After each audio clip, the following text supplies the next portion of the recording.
الحمد لله الذي وحده والصلاة والسلام على من لا نبي بعده وعلى آله وصحبه الموفين وعده. أما بعد فأعوذ بالله من الشيطان الرجيم. بسم الله الرحمن الرحيم. ليس العلم من كثرة الحديث ولكن العلم من الخشية. صدق رسوله النبی الامین الحنین العطوف الکریم. آئیے کچھ عرض و معروض سے پیشتر بارگاہ بے کس پناہ میں درود پاک کا نذرانہ پیش کریں. پڑھیں بآواز بلند اللہم صلی علی سیدنا و مولانا محمد وعلی آل سیدنا و مولانا محمد بارک وسلم صلاة و سلاما علیک یا رسول اللہ صلی اللہ تعالی علیہ وسلم. آج کے اس خطاب کا موضوع ہے ایک ولی کامل کی پوری زندگی کا ماحصل صرف 8 فوائد میں. امام غزالی علیہ الرحمۃ والرضوان کی کتاب ایھا الولد، اس کتاب سے میں نے یہ واقعہ لیا اور انشاءاللہ العزیز آپ کے سامنے رکھوں گا. اس سے پہلے میں نے جس حدیث شریف کو پڑھا ہے میں اس کا مطلب بتاؤں تاکہ ہم اپنے موضوع پر آ سکیں. رسول اللہ صلی اللہ علیہ وسلم ارشاد فرماتے ہیں لیس العلم من کثرت الحدیث. علم زیادہ بات کرنے سے نہیں آتا.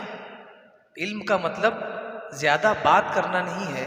ولکن العلم من الخشیہ، بلکہ علم اللہ تبارک و تعالیٰ کا ڈر اور خوف ہے. یعنی پتہ یہ چلا کہ علم حاصل کرنا ایک الگ فرض ہے اور اس پر عمل کرنا یہ ایک الگ فرض ہے. تو اس پر اگر آپ نے عمل کیا تو گویا آپ نے حاصل بھی کیا اور عمل بھی کیا. لیکن اگر اس پر عمل نہیں کیا، یعنی آپ کے اندر وہ خشیت نہیں آئی جس کا حکم اللہ تبارک و تعالیٰ نے دیا ہے، تو پتہ چلا کہ ہم نے صرف علم حاصل کیا، اس پر عمل نہیں کیا. تو پتہ چلا جو بھی چیز آپ لے رہے ہیں اسے اپنے عمل میں لے آئیں، وہ محفوظ ہو جائے گی. مثال کے طور پر ہمیں پتہ ہے کہ اگر ہمارا سر دکھتا ہو تو ہمیں کون سی ٹیبلٹ لینا ہے.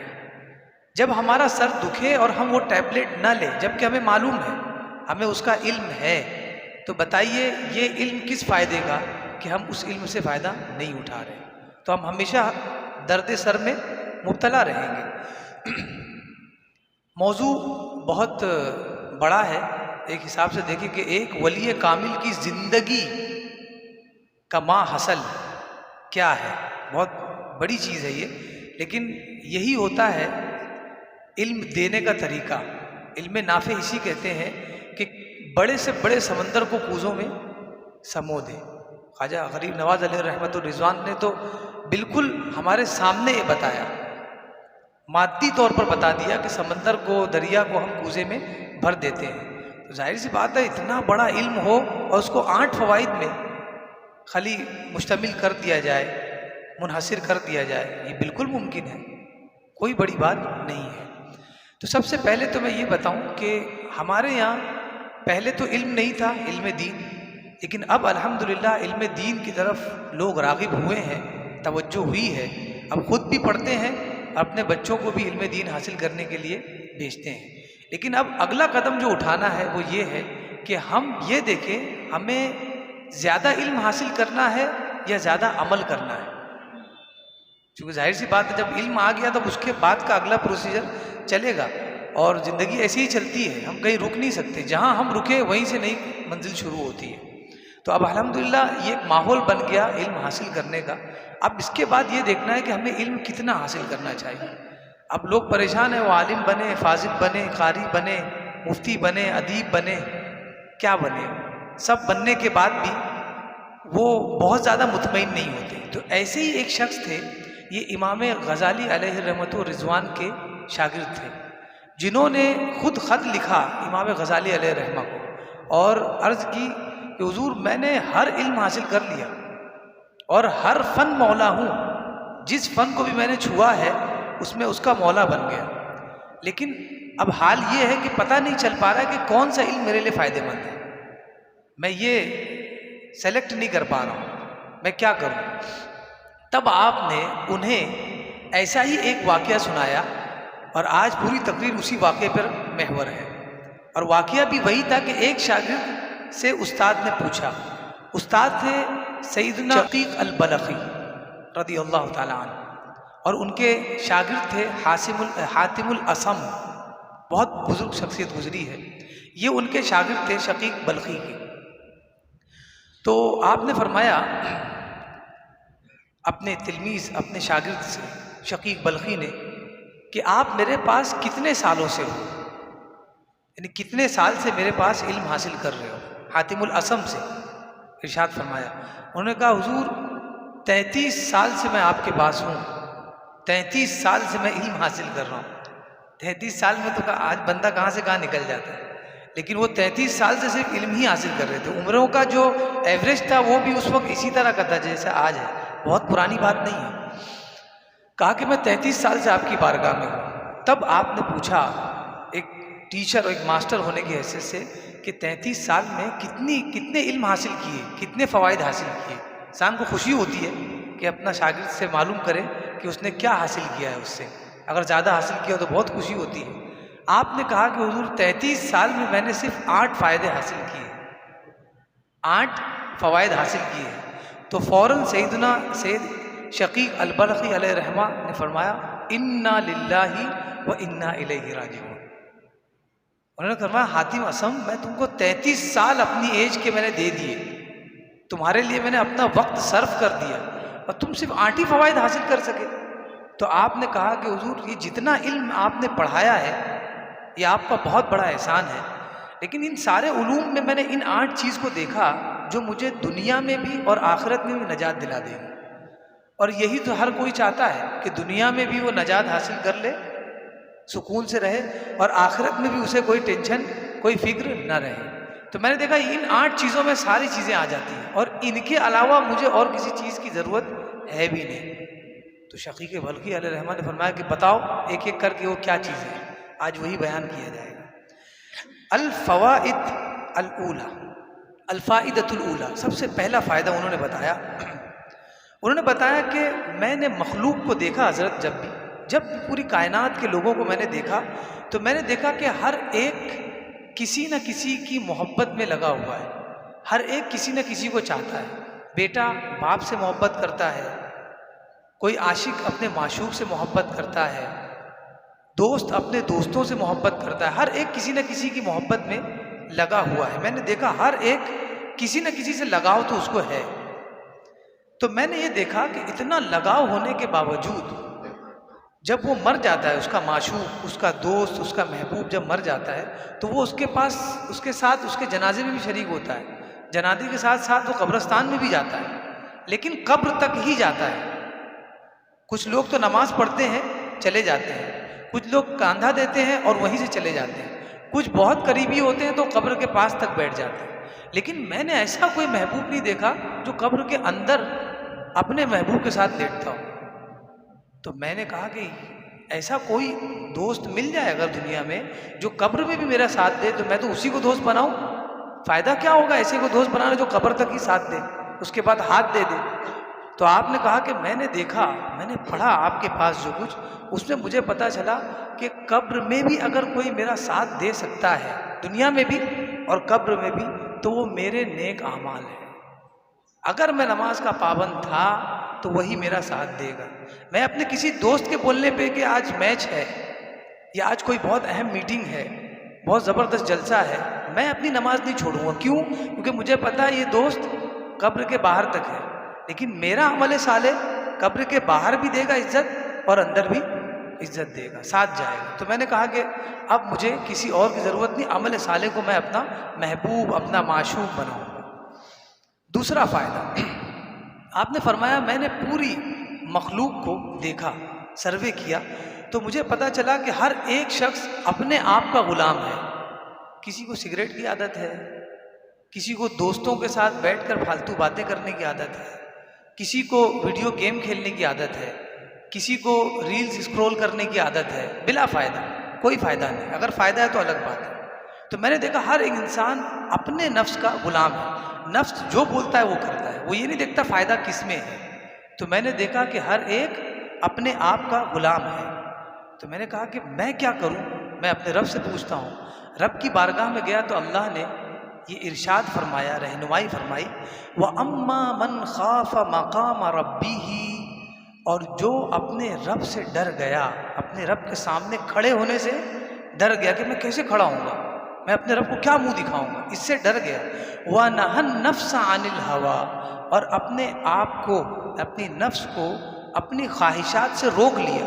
دل تو چاہ رہا تھا کہ آج چھوڑ دیتا ہوں نماز، بعد میں قضا پڑھ لیں گے، لیکن کہا کہ نہیں، یہ تو پڑھنا ہے، کوئی کام ہی نہیں ہے، زبردستی کیوں چھوڑوں. یہ اپنے اوپر غلبہ ہے، میں نے غلبہ حاصل کیا. کہا کہ یہ جس نے اپنے نفس پر غلبہ حاصل کیا، فَإِنَّ الْجَنَّةَ هِيَ الْمَأْوَىٰ، رزلٹ یہ ہے اس کا ٹھکانہ جنت کے علاوہ کچھ نہیں ہے. اللہ تبارک و تعالیٰ سے پوچھا تو اللہ نے جواب دیا. صرف بہت پہاڑ توڑنے کی ضرورت نہیں ہے. آپ کا دل جو کہہ رہا ہے اور آپ کو پتہ بھی ہے کہ وہ غلط ہے، آپ کو اس کی نہیں ماننا ہے. جنت آپ کا ٹھکانہ ہے. کتنا آسان ہے آپ دیکھیے، اور ساری چیزیں اسی میں آ جائے گی، جتنے احکام ارکان ہیں سب اسی میں. بہت پیسہ ہے، اتنا پیسہ ہے کہ 80 لوگوں کو حج کرا دوں، لیکن خود حج نہیں کر رہے. یہ نفس آپ کو کہہ رہے کہ آپ مت کرو ورنہ آپ کا 8 لاکھ چلا جائے گا، تو آپ کو اس کی خلاف ورزی کرنا ہے. آپ نے حج کر لیا تو اس میں سارے فرائض ادا ہو جائیں گے، سارے ارکان آ جائیں گے.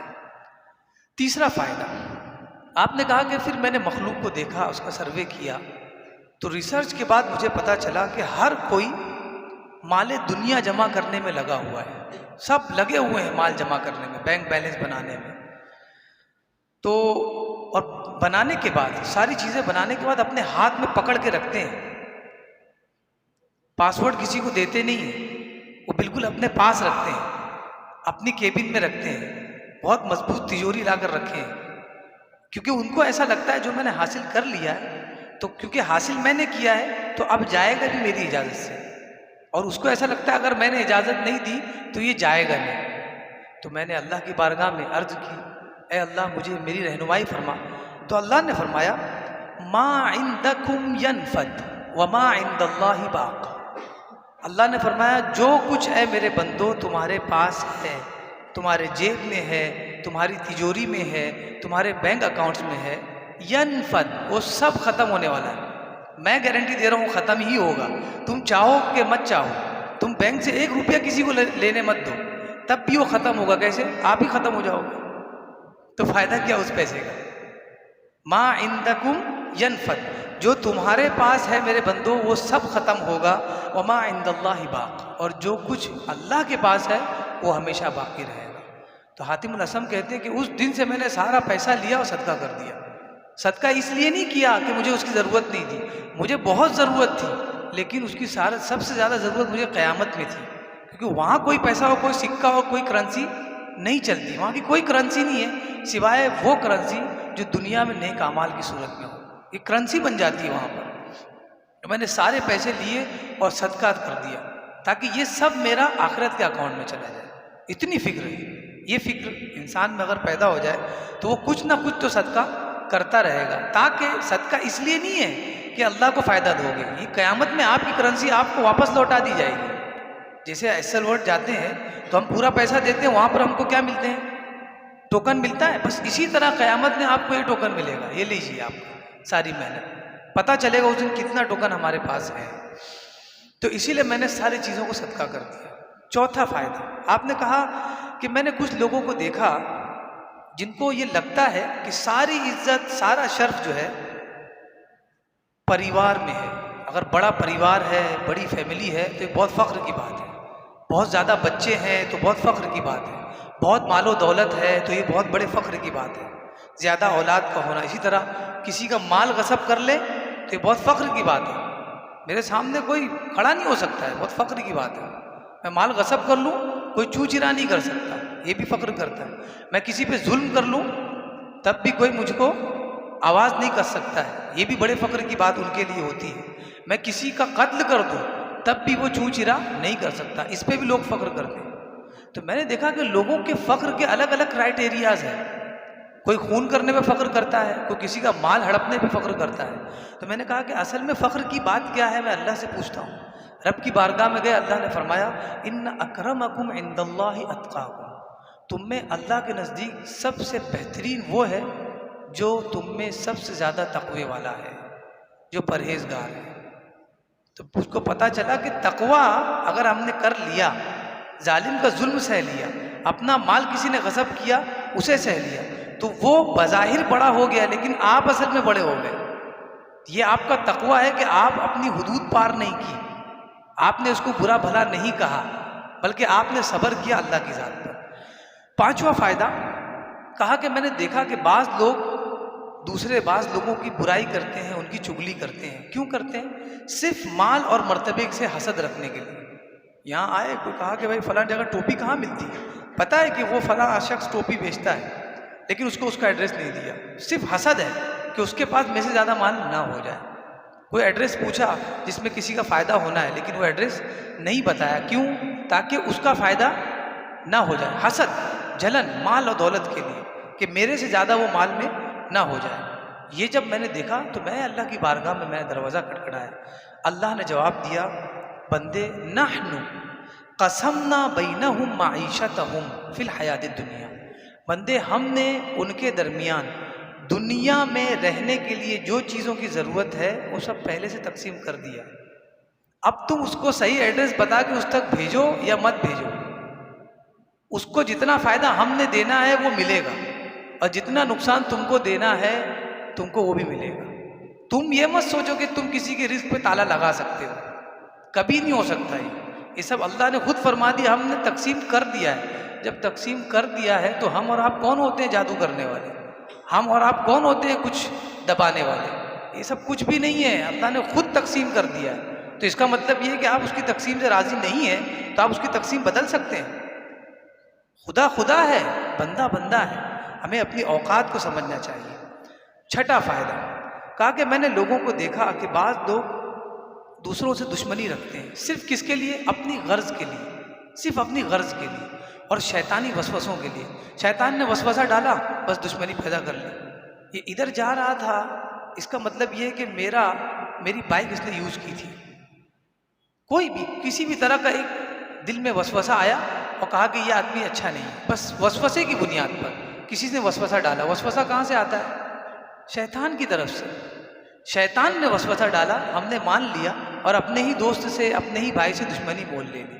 تو جب میں نے یہ دیکھا تو میں نے اللہ کی بارگاہ میں پوچھا تو اللہ نے جواب دیا، ان الشیطان لکم عدو مبین فاتخذوہ عدوا، شیطان تمہارا کھلا ہوا دشمن ہے تو اسے دشمن ہی سمجھو، وہ کبھی بھی تمہارا دوست نہیں ہو سکتا، کیونکہ یہ وہی شیطان ہے جو تمہارے باپ کا نہیں ہوا تو تمہارا کہاں سے ہو سکتا ہے؟ تمہارے باپ آدم کا نہیں ہوا تو تمہارا بھی نہیں ہو سکتا ہے۔ اللہ تبارک و تعالیٰ کی بارگاہ میں دعا ہے کہ ہمیں کہنے سننے سے زیادہ اس پر عمل کی توفیق عطا فرمائے۔ انشاءاللہ اگر وقت رہا تو ضرور ان فوائد پر اگلے جمعہ میں بیان ہوگا۔